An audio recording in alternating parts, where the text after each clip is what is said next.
As the deer pants for the water, so my soul longs after you. You alone are my heart's desire, and I long to worship you. You alone are my strength, my shield. To you alone may my spirit yield. You alone are my heart's desire, and I long to worship you. You're my friend and you are my brother, even though you are a king. I love you more than any other, so much more than anything. You alone are my strength, my shield. To you alone may my spirit yield.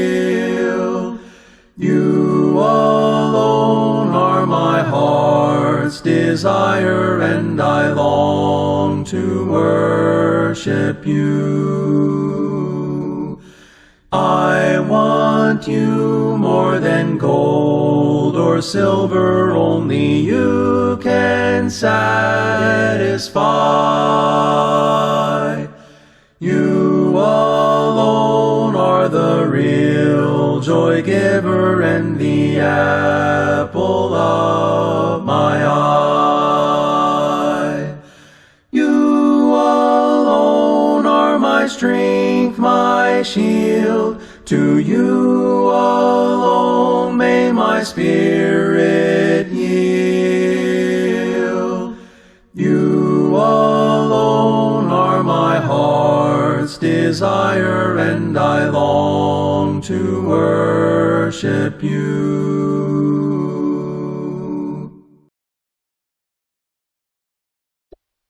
Subject for tonight is the problem of suffering. Recently a question was put to me about this problem of suffering, and about the same time I read of a letter that raised the same issue. The question was put to me by an old man who asked simply, "Did God create evil?" And the letter was written by a lady, and it said, "Like Jacob of old, I am forced to say, all these things are against me. Since my beloved husband died, I'm confined to my room with sickness, and my only daughter is about almost worn out with trying to take care of us. And when I try to say, 'Thy will be done,' it sticks in my throat. Doesn't God sometimes make mistakes?" Now that's not a new question, nor a new problem by any means. Certainly we can be genuinely sympathetic towards that lady in her trouble, and yet you can see that she was really trying to lay the blame at God's door. She was suggesting that in some way God might be responsible for her trouble. In her letter she said, "My faith is terribly shaken," and I think that her letter reveals this.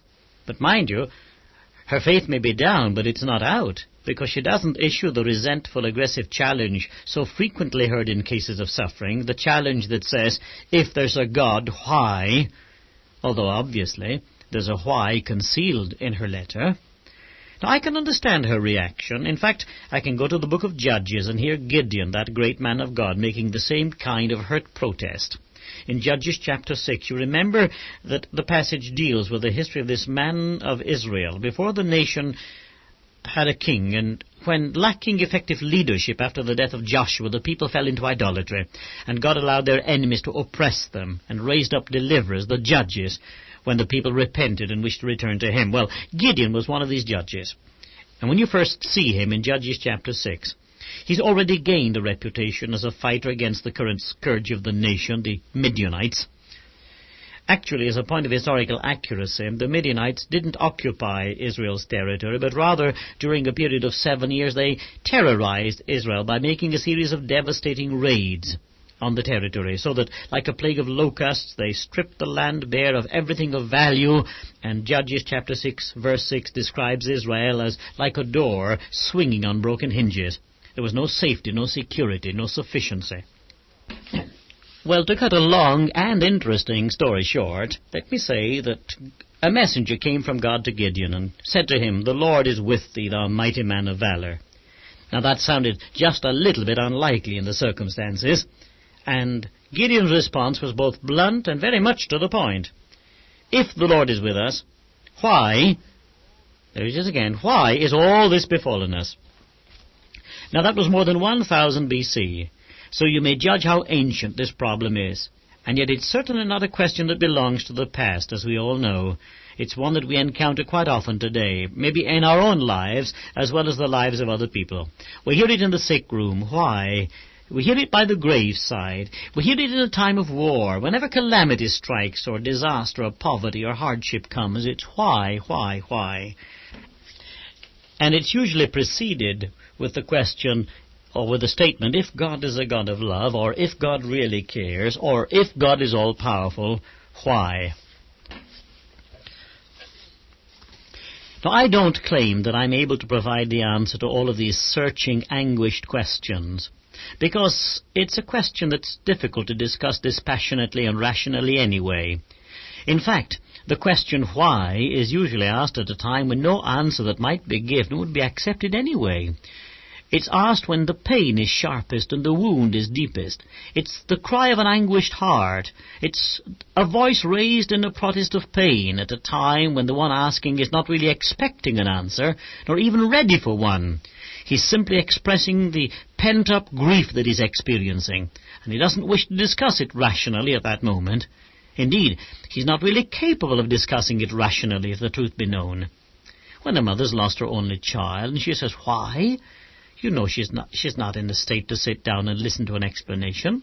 Why, there are Bible characters who behave just like that. Job once exclaimed, "Why didn't I die at birth?" Elijah cried, "Let me die, because I'm no better than my fathers." Jeremiah cried, "Cursed be the day that I was born." Now these are cries of souls in pain, and one can't reason with them until the edge has worn off the agony and they're able to listen. So what may be said in answer to the question, why does God allow suffering? Or does it serve any purpose? What is the solution? Well, there are 3 preliminary questions that express 3 different views, 3 different possibilities about suffering. First, is pain and suffering allowed by God? Secondly, does God sometimes, as that lady asked, make mistakes? Thirdly, is it that God is unable to do anything about these things? Well, for the Christian, solutions 2 and 3 are unthinkable. In the first place, God doesn't make mistakes because one of his attributes is total knowledge. He's omniscient. Now, men make mistakes because they're not in possession of the full facts and they draw wrong conclusions. But God knows everything. He always knows, and therefore he never makes mistakes. Secondly, another attribute of God is omnipotence. He's all-powerful. There is nothing that he cannot do. So we can never imagine God having to stand by helplessly, perhaps wanting to help but not able to do anything. That takes care of question number 3. And that leaves us with solution number 1, namely that God, all-knowing and all-powerful as he is, permits suffering. And we have to think about that. And instantly it raises another question, at least for some people. They say, well, if God knows and has the power to help and still allows these unpleasant things to happen, is it because he doesn't care? Now that is precisely what Satan wants people to think. And I believe in a personal Satan. He wants men to think that God is indifferent to what's happening in their lives, that God doesn't care, that he's not a good God. That was his approach in the Garden of Eden when he came to Eve. He said, in effect, God doesn't want you to eat of the fruit of the tree because God knows that if you do, you'll become as great as he is. In actual fact, God is denying you the right to something that is yours by right. You ought to be able to eat of that tree. Or Satan says, surely God cannot be a very good God if he allows a person like you to suffer. What have you done to deserve this? He surely can't be very concerned about you. So let me this evening suggest one or two thoughts which, even if they don't provide the complete answer to the problem of suffering, may at least throw a little light on the nature of the problem. First, there is the fact that this is not the world as God originally created it.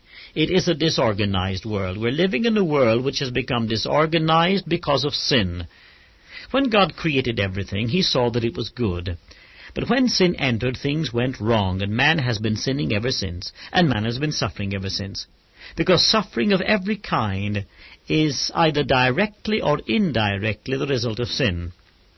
You see, man was endowed with the ability to choose between right and wrong, between obeying his Creator and living in harmony with God, or of asserting his own will in opposition to the will of God, and accepting the consequences of which God had plainly warned him.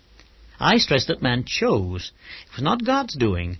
Because God gave to man a freedom, the freedom of choice, that choice implied the freedom to choose wrongly and to bear the consequences of a wrong choice. That is why Paul says in Romans 5 verse 12, "Sin entered and death by sin, and death has passed upon all men, because all have sinned." Therefore, a great deal of the world's suffering today is the inevitable, inescapable consequence of the violated law of God, the result of man's sin. But somebody says, yes, but why do the innocent suffer? We're prepared to accept that when we do wrong, we bring suffering on ourselves, and we may even deserve to suffer for our wrong. But why do innocent people suffer, little babies who've done no wrong? Why didn't God arrange it so that only the guilty suffer? If I were God, I would see to it that nobody ever suffered for the wrongs done by other people. Now, if that's how you feel about it, I would like to know how you'd set about doing that. Because as human beings, we're so closely bound together that I believe it's impossible for us to distance ourselves from the actions and the consequences of the actions of other people. We need to recognize that we are our brother's keeper. Our actions do affect other lives. I'll go farther than that, and I'll say that if you could so manipulate man's nature that you were able to make him insensitive to suffering caused by the actions of others, if you could deaden all feelings of sympathy, you'd only succeed in turning him into a horrible kind of creature. You say that only the guilty should suffer for the wrongs that they've done. Very well. Here's a young man who's committed a crime for which he's sent to prison. Now, in your kind of world, if that's your view, that young man's mother would turn around and say, "So he's gone to prison for 20 years, has he? Well, that doesn't affect me one bit. It leaves me quite unmoved. I don't care." Now, can you imagine a mother who doesn't suffer because her children are suffering? Is that the kind of world you want, where only the guilty suffer, where there's no such thing as fellow feeling or sympathy or love? Because remember, the moment you create a man incapable of sharing or bearing the consequences of the actions of his fellow man, you've also created a man incapable of loving his fellow man, or feeling for his fellow man, a creature devoid of emotion entirely. Just let's face the facts. This is the way the world is made. It's a world in which we're involved together, a world in which our actions reach out and touch the lives of others, either for good or for evil. And this is why I say that it's not God who causes man to suffer. Man brings suffering both on himself and on those who come within the range of his influence. As Burns said, man's inhumanity to man makes countless thousands mourn. But here's another thought. It would help us to bear the troubles of the world if we could see that they could really be blessings in disguise. Yes, I mean that. That suffering can be a blessing in disguise. Please don't dismiss that as pious, trite nonsense, or as an easy way out of the difficulty. I assure you that there's more substance to the thought than that. It's a fact borne out by human experience that good does often come out of what seems to be evil, and that quite often the discipline of suffering produces blessing. In fact, suffering itself can often create the capacity for sympathy. Oh, I know that this view of things is something that calls for faith. I agree. Faith to accept that God is working out something in our lives.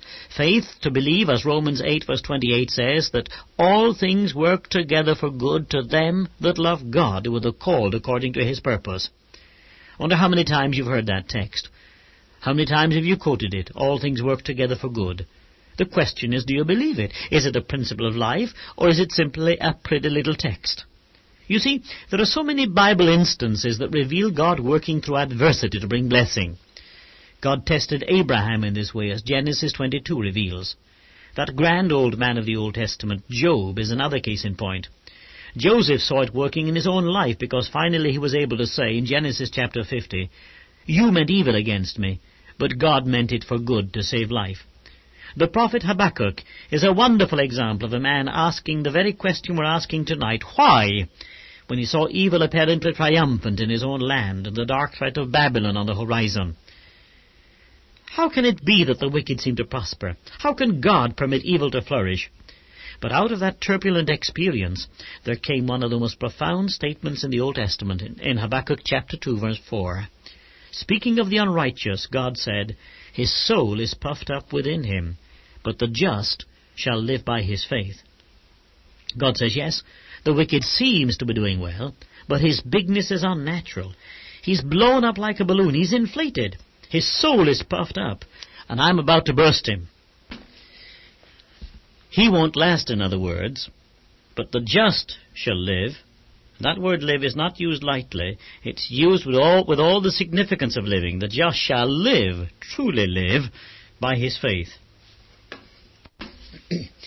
And coming over to the New Testament for just one moment before we close, Paul tells us that he too had a thorn in the flesh, and 3 times he asked God to take it away.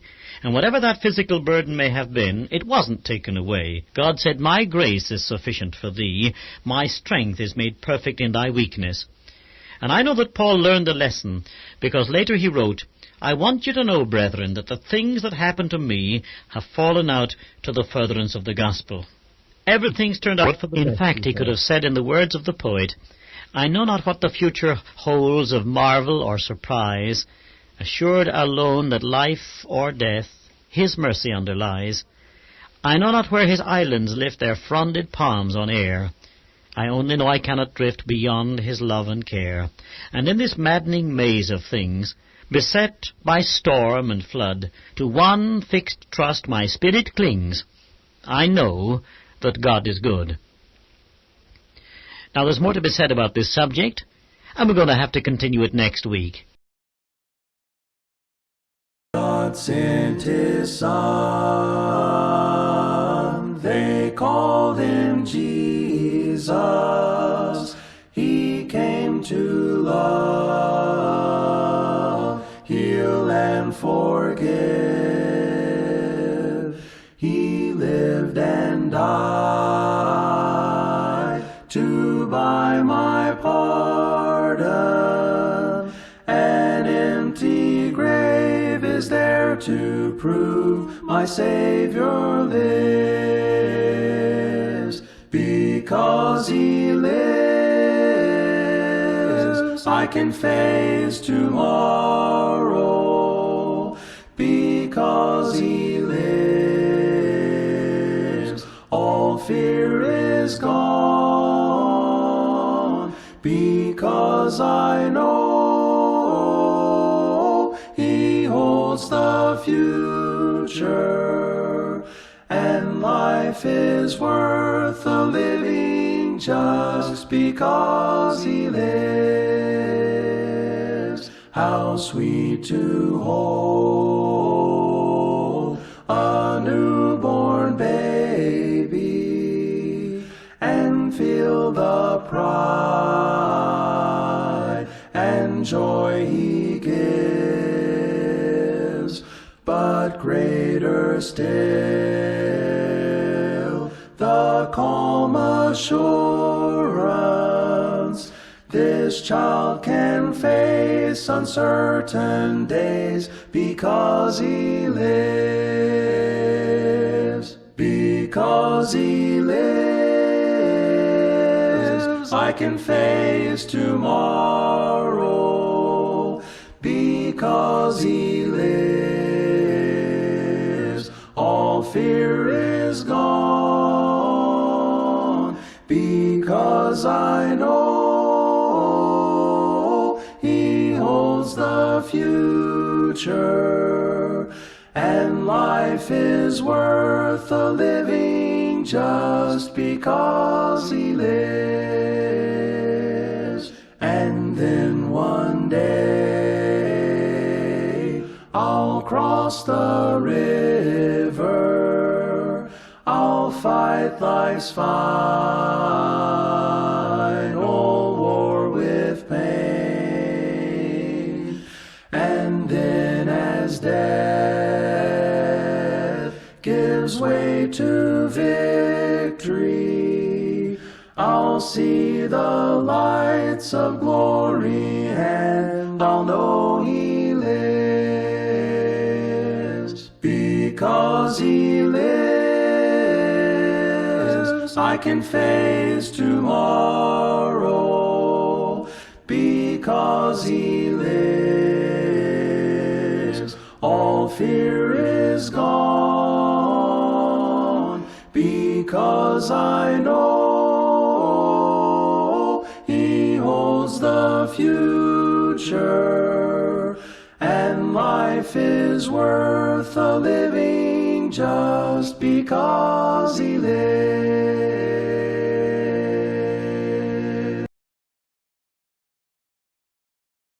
Abide with me, fast falls the eventide.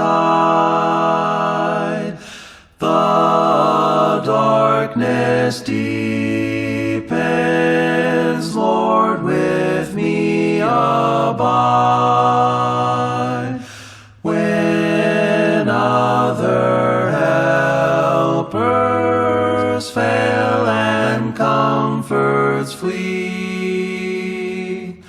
help of the helpless, oh, abide with me.